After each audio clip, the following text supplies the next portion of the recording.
খবর শেষ করছে একটি অন্যরকম সংবাদ দিয়ে। নারায়ণগঞ্জের সোনারগাঁয়ে চর্মকার, বেদে ও জেলে সম্প্রদায়ের সুবিধাবঞ্চিত শিশুদের জন্য 9টি অবৈতনিক স্কুল পরিচালনা করে সুবর্ণগ্রাম ফাউন্ডেশন নামে একটি সামাজিক সংগঠন। সম্প্রতি সেই স্কুলগুলো ঘুরে এলেন আয়ারল্যান্ডের একটি সুন্দরী প্রতিযোগিতায় বিজয়ী বাংলাদেশের মেয়ে মাকসুদা আক্তার প্রিয়তি।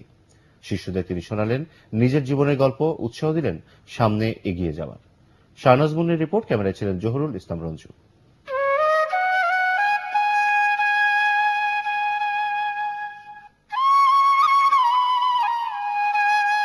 নদীতে নৌকার ছোঁয়ের নিচে বসেছে বেদেবহরের শিশুদের জন্য ভাসমান স্কুল।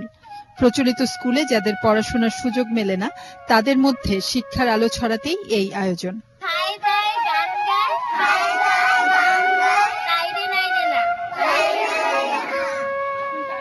সোনারগাঁয়ে এরকম আরো কিছু স্কুল পরিচালনা করছে অলাভজনক প্রতিষ্ঠান সুবর্ণগ্রাম ফাউন্ডেশন।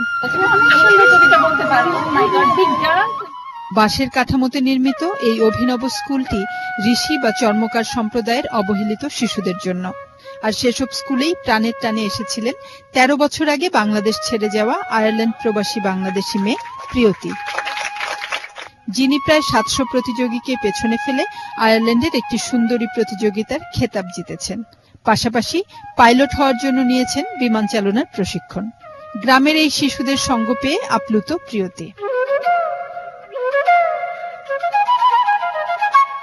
আমার ছোটবেলা থেকে শখ ছিল যে সুবিধা বঞ্চিত বাচ্চারা, যারা ডিপ্রাইভড, ডিসক্রিমিনেটেড, ওই সব বাচ্চাদের নিয়ে কাজ করা।